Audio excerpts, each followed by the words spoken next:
like, he's supposed to be able to impregnate like 7 heifers in the vicinity. So he kind of represents Cúailnge in that way. Like, I don't know, there's just no love in it, but he's very sterile. Or I mean, the opposite of sterile, but very potent. And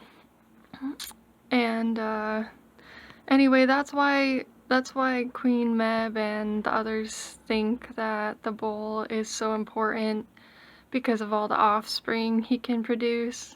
But Lane knows the truth, and she knows that it's because he embodies, she, whatever you call it, embodies both the soft and the strong characteristics of the masculine and feminine. And each person has, those capabilities of developing that balance inside themselves.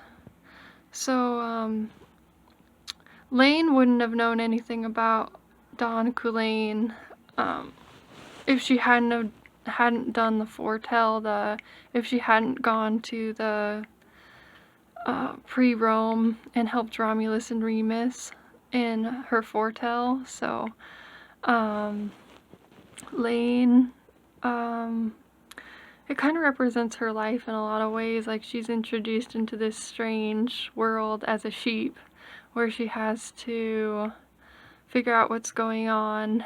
And I think I told you guys in the last video that she takes a liking to Romulus, and as she goes along, she kind of follows him, and she realizes they're kind of the same, that he might be like the higher version of herself, or the best version of herself. And as she realizes that, they kind of feed off of each other. And Romulus, he goes from being disempowered, not realizing he's the one that's to fulfill the prophecy of, discovering Rome, building the city up, and becomes a leader in a sense to just create this new place, this new order for the old way to kind of die out with his leadership, basically. So Romulus's mom, in a sense, sort of represents Lane's mom. And in that story,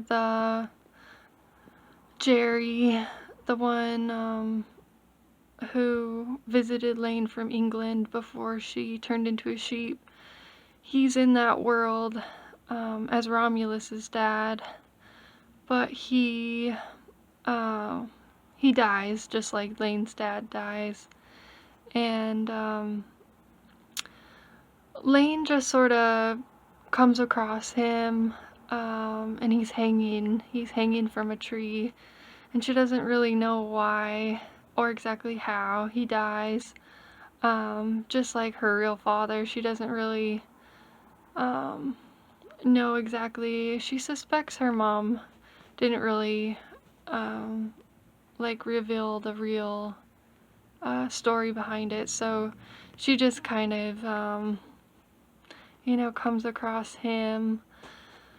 But through that experience, she is able to find her higher self. So it actually turns into a good thing, even through that painful event, that she kind of merges with Romulus in a sense. It's kind of metaphysical, but she blends in with her masculine side and develops just a really great balance within herself. So all of that foretell is just fodder for the next part, where she goes into the cattle raid of Cooley, and she she turns back into herself in the foretell, which makes her realize that she is the shapeshifter, but she doesn't really start to turn into animals or utilize her skills until the next part. So she's just basically getting her feet wet in this pre journey, and yeah, it just makes her really understand the magic cow in the next story and how important he is, and how all these people, all the queen and her army, they're all chasing him for the wrong reasons, and they think his power comes from something it doesn't, something superficial. But Lane knows the truth, and that's really why she wants to, besides wanting to help Cuchulainn, why she wants to get to the end of the White Cliffs where the cow is and try to keep it safe. Yeah, that's what I have so far, and yeah. Thank you guys for watching my video, another video, if anyone's watching this. If you're not, it's cool. I know that I just do these videos for myself ultimately, so yeah. Love you guys. Have a great day. Bye.